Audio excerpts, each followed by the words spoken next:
Muy buenas noches, bienvenidos a Primer Círculo. Hoy nuevamente vamos a entrarle al tema del amparo. ¿Y por qué le vamos a entrar? Porque esta reforma que se está discutiendo hoy, ahorita, en este día, esta semana se estará discutiendo, realmente va a cambiar de forma muy importante el espacio de derechos que tenemos los mexicanos. Ya el lunes pasado hicimos una primera peinada del mismo, explicamos con bastante cuidado Rodrigo de la Pesa y Federico qué es, para qué sirve, y ahora vamos a entrarle un poco más a entenderlo en el contexto de esta administración, de este movimiento, por qué tenían que hacer una reforma a la ley de juicio de amparo cuando ya tienen la Corte, ya tienen prácticamente todo. Y con ese fin hemos invitado a un investigador del Instituto de Investigaciones Jurídicas de la UNAM, Javier Martín. Bienvenido, Javier. Al contrario, un gustazo estar aquí, Carlos. A ver, qué gusto. Verte otra vez, man. Un gustazo. A ver, cuéntanos, ¿por qué si ya tienen todas las fichas, se echan una ley que es tan evidentemente un retroceso en nuestras libertades? Sí, tiene algunas ventajitas, ya las han superado, Claro, sí, todo, sí, pero sí. el eje de estas reformas son limitar nuestros derechos. ¿Por qué, primero? Yo te diría, Carlos, creo que la respuesta pasa por dos pistas. La primera es que esta no es una reforma aislada. Esto es parte de un paquete de reformas que lo que busca es transitar un sistema constitucional donde cada vez tengamos menos maneras de defender nuestros derechos frente a actos arbitrarios, ¿no? Ya vimos una reforma judicial que, tratándose del amparo, dice no hay ni suspensiones ni sentencias con efectos generales, ¿no? Persona que quiera acudir a los tribunales tiene que ir a defenderse nada más a título individual. Esto no va a beneficiar a nadie más que a la persona que tiene el dinero, los recursos, el tiempo. Regresivo como pocos, es para los ricos y los que tienen un amigo abogado. Y paradójico en un gobierno que se dice de izquierda y que tendría que estar a favor de los más pobres y los menos recursos tienen. Bueno, pues esto claramente va en contra de esos grupos, de esos colectivos, de esas personas. Hicieron además otra reforma, que fue la de la mal llamada supremacía constitucional, que en realidad es una reforma de supremacía legislativa. De la mayoría. Y que fue una reforma precisamente, Carlos, para que reforma constitucional que aprueben el día de hoy Morena y aliados, por más violatoria que sea, como podría ser prisión preventiva oficiosa, como podría ser el arraigo o cualquiera que se les ocurra. Pueden prohibir la religión católica si quisieran. Si quisieran eso, podrían prohibir la libertad de expresión, podrían discriminar abiertamente al grupo que tú quieras y en virtud de esa supuesta reforma de supremacía constitucional, ni el amparo, la acción de inconstitucionalidad, ni la controversia constitucional van a ser procedentes. Y el daño mayor, también hay que decirlo, Carlos, fue la purga y la captura que vimos de los principales órganos del Poder Judicial. Hoy ya tienen una corte con 9 integrantes que ellos metieron a la boleta. El pueblo mexicano. Fueron los comités del Ejecutivo y del Legislativo, ¿no? Los que llegaron y dijeron, estas personas van a estar en la boleta. Y luego, ¿quién eligió a esas personas? Bueno, sí, en una votación que estuvo dominada por una movilización ilegal que estuvo atrás. Con el famoso acordeón. De los famosos acordeones. Ese acordeón oficial que se publicó antes de la jornada electoral, Carlos, explica el 100% de los resultados, el 100%, tanto en la Corte como en la Sala Superior del Tribunal Electoral, como en el Tribunal de Disciplina Judicial. Ya tienen a los principales órganos del Poder Judicial, ya tienen a la mitad de magistradas, magistrados, juezas y jueces a nivel federal. Entonces, yo lo que te diría es, si a pesar de ya controlar a las personas, si a pesar de ya tener estos límites en la propia Constitución, hoy le están apostando por restricciones que, hay que decirlo, son adicionales. Esta no es como han dicho algunos voceros del oficialismo, un desarrollo, una implementación de esa vieja reforma judicial. No. Y la segunda razón, Carlos, yo te diría es porque no confían en las personas que ellos mismos pusieron. A pesar de que ellas y ellos, el oficialismo, los seleccionaron, los metieron a la boleta, terminaron siendo elegidos por esa movilización de los acordeones, sí queda claro que hay una estrategia de minimizar riesgos, de no dejar nada a la suerte, y lo que quieren es ponerle más candados para que menos personas puedan de entrada acceder al amparo, obtener eventualmente suspensiones, o incluso hay otras restricciones que están relacionadas con la ejecución de las sentencias, con su cumplimiento. Y eso hay que decirlo, Carlos. Una sentencia que no es ejecutable, que no es obligatoria, que no puedes hacer cumplir, pues es algo así como una cartita para Santa Pero Claus. explícanos esto, porque yo no me queda claro qué quieres decir con ello. Mira, hay una serie de nuevas disposiciones que se están proponiendo donde se dice que las autoridades, ¿no? Tú presentas un juicio de amparo, tú Yo ganas un particular, juicio lo gano. de amparo y luego, ¿qué es lo que quieres? Pues que ese amparo se cumpla, porque pues tú quieres una sentencia de amparo, pues no para ponerla en tu casa, enmarcarla, presumirla con tus amigos o ponerla en Twitter. Tú lo que quieres es que esa autoridad cumpla con ese mandato, que puede ser cualquier cosa. Bueno, El y lo- enforcement. Que en el México- enforcement, exacto. Porque ahora sí No hay que una una traducción sentencia clara. que no se puede cumplir, pues no es No, una eso sí. sentencia judicial, no es una norma Es retórica. jurídica. Es una cartita de buenas intenciones. Y hoy se están poniendo disposiciones donde se dice que si las autoridades alegan que hay una imposibilidad, es decir, que no pueden material o jurídicamente cumplir con la sentencia, entonces no va a haber ningún tipo de sanción para esas autoridades. ¿Y uno- quién define eso? ¿Ellos mismos? Pues es que ese es el gran problema, ¿no? Uno podría decir es que es un poco de sentido común, hay incluso algunos precedentes judiciales donde en algunos casos extremos, donde de verdad no hay manera de cumplir, pues efectivamente tú no le puedes pedir algo a alguien que es imposible. Pero tú imagínate nada más, el problema de desabasto de medicamentos que tenemos en México.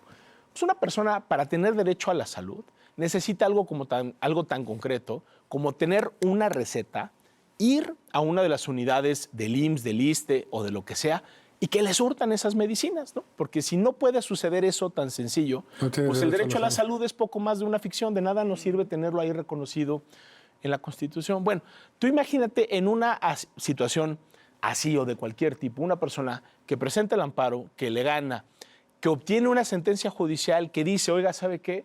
Pues se le tiene que poner su tratamiento porque es una persona que necesita quimioterapia y si no le ponemos esas quimioterapias, pues es probable que muera y que después haya un argumento de la autoridad que diga, ¿sabes qué? Sí, tienes razón. No hay medicinas, es que no hay presupuesto, es que no hay dinero. Mira, yo ya mandé aquí un oficio solicitándole a mis superiores pues que por favor, ¿no? Proveen el Que le medicamento. eche ganas. No ha llegado. Mira, ahí hay una imposibilidad material. Pues, ¿por qué?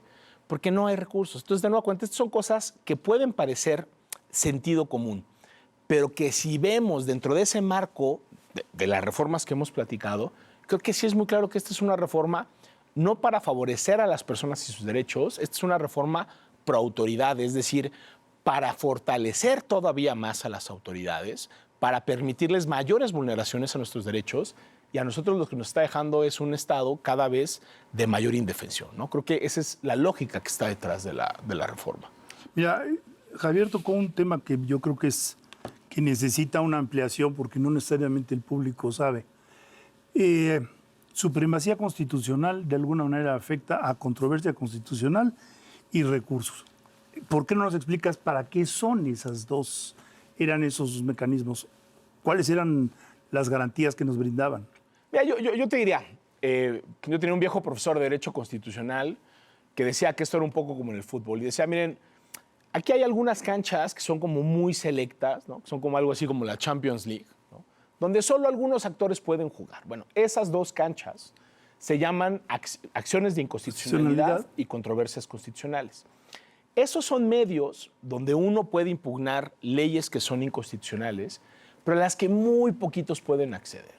La acción de inconstitucionalidad, ¿para qué sirve? Para que si el día de mañana se aprueba una ley secundaria, como podría ser esta, que viola la Constitución, porque limita el acceso a la justicia, porque si nos deja sin suspensión, porque eventualmente le da márgenes muy grandes a las autoridades, hay una serie de sujetos, por ejemplo, las minorías parlamentarias, ¿no? Oye, el 33% de la Cámara de Diputados o de los senadores pueden ir directamente a la Corte sin que haya una afectación a ellos, ¿no? O sea, ellos nada más van, déjame ponerlo así, en defensa de la Constitución.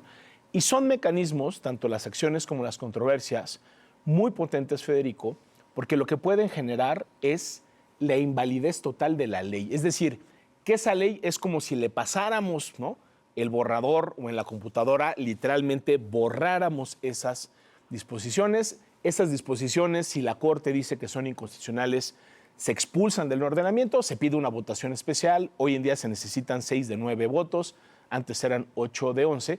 Pero claro, tanto en las acciones de inconstitucionalidad como en las controversias constitucionales, que eran, déjame ponerlo así, unas un medio de impugnación que lo que permitía era resolver problemas entre los poderes, ¿no? Si de repente el poder legislativo decía, oye, acá el Ejecutivo se está metiendo en mi cancha porque está emitiendo un reglamento que va mucho más allá de lo que dice la ley, o si de repente un municipio dice, no, oigan, acá una legislatura local está tomando decisiones que en realidad nos tocan a nosotros, te puedes ir también directamente a la Corte en controversia constitucional, y en algunos supuestos, cuando son controversias contra normas generales, como lo podrían ser leyes, también puede tener efectos generales. Bueno, esas canchas fueron importantísimas en el sexenio partidario. Crecieron, ahorita estaba yo viendo en estadística, crecieron de manera brutal la última década. Y hay quien dice... O sea, que sí había necesidad de algo es así. que la Corte fue activista. No. ¿Y esa cancha cómo queda ahora? Esa cancha, ¿cómo queda ahora? Pues hay unas cuestiones de hecho y otras de derecho.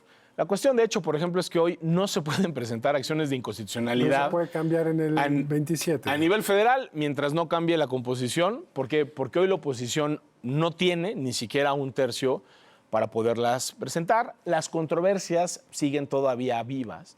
Pero ¿cuál es el gran problema? Pues que va a ser esta Suprema Corte, pues ya muy capturada, que hemos platicado.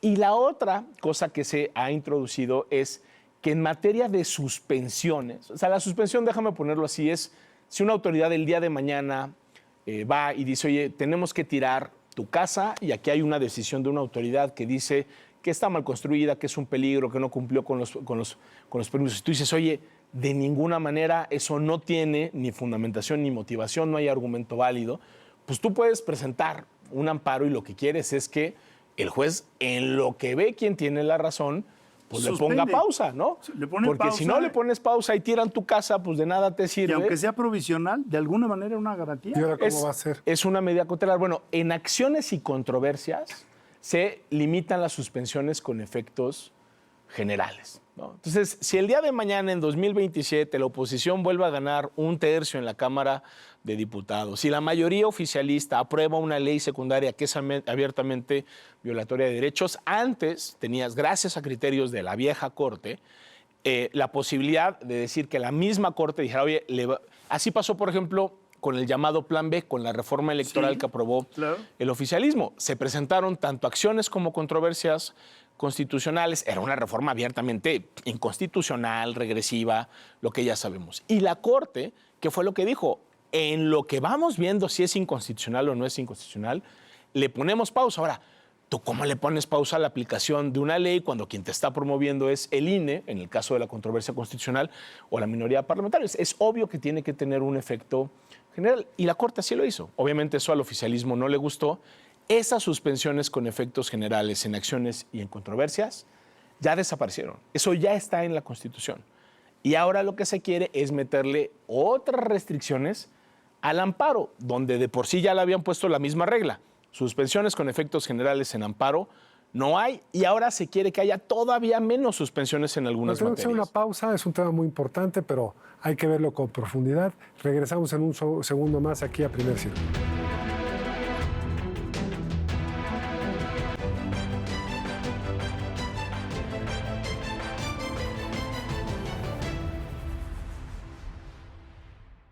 Estamos de regreso en Primer Círculo, estamos hablando sobre el amparo, en particular sobre la suspensión. Javier, cuéntanos, ¿qué se limitó de la suspensión en esta reforma que se acaba de presentar? Mira, yo te diría, hoy lo que se está buscando es, en ciertas materias específicas, introducir algunas limitaciones adicionales que no teníamos, incluso para los casos individuales, ¿no? Eso de los efectos generales Ya murió. ya se acabó, está en la Constitución, es una norma ya vigente. Pero obviamente hay temas que le interesan mucho al gobierno. Uno de ellos es el tema del famoso congelamiento o bloqueo de cuentas bancarias, ¿no?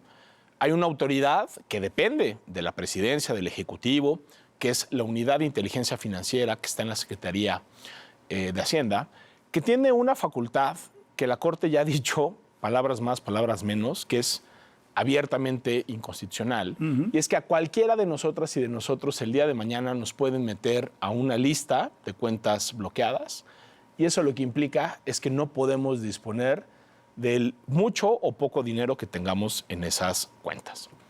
Se han presentado, esa es una facultad que está en la ley, se han presentado, como no podía ser de otra manera, pues muchas, déjame ponerlo así, controversias judiciales alegando que eso, caray, pues viola una cosa tan elemental y tan importante como es el debido proceso, pues porque no puede ser que un empleado del Ejecutivo, de manera discrecional, quizá con las mejores o con las peores intenciones, de repente diga, pues usted ya no puede sacar su dinero de la cuenta de banco. Y sin un debido proceso de por medio. Sin que haya proceso ni administrativo, Nada. ni judicial. Con eso quiebras una empresa. Quiebras a quien sea.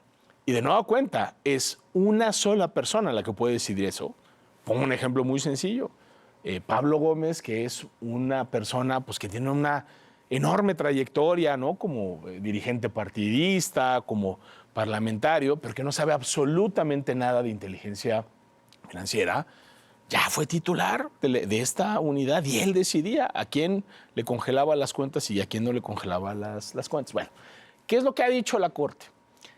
Que como se trata de una autoridad ejecutiva que no está actuando a través de un procedimiento administrativo o judicial, en la mayoría de los casos ese congelamiento no es legítimo y en consecuencia eso se puede impugnar a través precisamente de juicios de amparo. De amparo. Ha generado algunas excepciones que también son discutibles, ¿no? Lo que dijo la Corte anterior era que cuando se trataba del cumplimiento de mandatos que vinieran con motivo de pues, organismos internacionales, tratados obviamente relacionados con el tema, ¿no? de los dineros y la protección en contra de la corrupción, delincuencia organizada y demás, en esos casos sí se justificaba que no hubiera una orden judicial o un procedimiento judicial. Pero la verdad es que la Corte ahí lo que hizo, una cosa que se llama una interpretación conforme, que fue interpretar esa facultad de la UIF de una manera que fuera lo suficientemente reducida para evitar la mayoría de los problemas de inconstitucionalidad. Bueno, regresamos al mismo punto. Si el día de mañana a cualquier persona, a cualquier empresa, la UIF llega y dice, oye, pues yo te voy a congelar las cuentas porque fíjate que tengo los indicios buenos o malos, fundados o infundados, de que tú estás realizando operaciones con recursos de procedencia ilícita, pues uno puede presentar un amparo y de nueva cuenta, ¿qué es lo que quieres? Que se te pueda otorgar la suspensión. Porque de nada sirve, ¿no? Que a los 6 meses, al año, a los 2 años o cuando se resuelve en definitiva el amparo, ¿no? A una empresa o una persona le digan, oye, ¿qué crees? Pues sí podías utilizar tus recursos, tenías la razón, no eran de procedencia. Puede tomar 2 años un juicio. Pues hay amparos que se pueden tardar todavía, digo, porque es... Pero yo leí que ahora tienen que resolver en 60 días. O... Mira, ahora le están poniendo un plazo después de lo que se llama la audiencia constitucional, que es cuando en teoría tendrían que dictar sentencia los jueces de amparo. Pero mira, la ley de amparo, y la ley de amparo está llena de plazos que no se cumplen. Por una razón muy sencilla, y es que a este país lo que le faltan son jueces. O sea, bajo cualquier métrica, ¿no? Incluso a nivel América Latina, tenemos menos jueces de los que deberíamos por la población. Está congestionado todo. Está congestionado. Entonces, imagínate, si con los viejos jueces que sí venían de carrera judicial, que sí presentaron exámenes, que sí eran evaluados y que sí tenían experiencia, estábamos a tope, ¿no? Y no se cumplían con esos plazos, pues ahorita ponerle el plazo de 60 días, de 6 meses o de lo que sea, yo diría, Carlos, puede ser hasta un balazo en el pie. Sí, contraproducente, lo resuelvo rápido en tu contra ya. En tu contra y mal. Pues, ¿qué es lo que voy a hacer? Te voy a desechar, ni siquiera te lo voy a analizar. Pero bueno, en términos de los cambios que se están introduciendo, ¿qué se está diciendo? Por ejemplo, en el tema de las cuentas. Primero, que no va a haber lo que se llama la suspensión provisional, que es una reacción muy inmediata por parte de los juzgadores, que te tienes que ir hasta la suspensión definitiva. Y lo que es todavía más problemático, Carlos, es que se dice que solo se te va a otorgar la suspensión para que tú puedas utilizar la totalidad de tus recursos que están en esa cuenta si queda acreditada la licitud de la cuenta o de los recursos. Ahí hay una ambigüedad que no queda claro.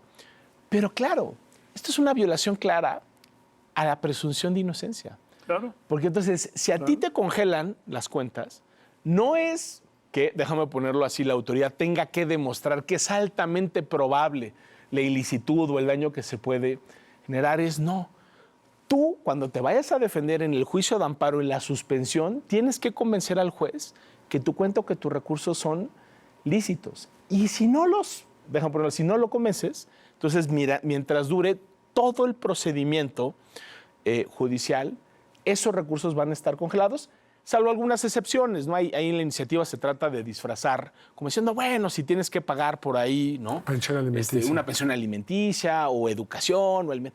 Pero claro, como tú dices, oye, a una empresa y a muchos sujetos para presionarlos políticamente o de otro tipo, pues basta con que le pongas, imagínate nada más eso, que no podamos disponer de nuestros recursos de manera indeterminada. Bueno, eso está en esa iniciativa, ¿no? Algo que preocupa mucho también al empresariado es el llamado efecto boliche, ¿no? Porque tú puedes tener una irregularidad, un corporativo que tiene varias empresas, varias actividades, de pronto en una tiene un problema.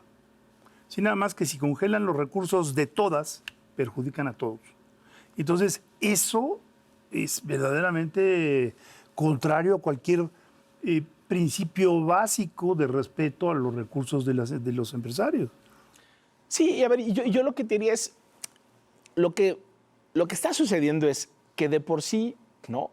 Ya hay abusos en contra de las empresas. Es decir, si con el anterior sistema ya teníamos de repente decisiones de la autoridad y las empresas tenían que gastar muchos recursos para poderse defender, ¿no? A través de los tribunales, aquí le están mandando una señal a esos nuevos jueces para decirles, ni se les ocurra, señores, otorgar suspensiones en este tipo de casos, porque, ojo, no solo va a estar prohibido en la ley, sino el día de mañana que resuelvan en contra de lo que nosotros queremos, ahí está ese tribunal de disciplina judicial que puede convertirse en un tribunal de la Inquisición. Esto es terrorífico, pero no acaba la historia todavía y tenemos en materia fiscal unos cambios también muy importantes, ¿no?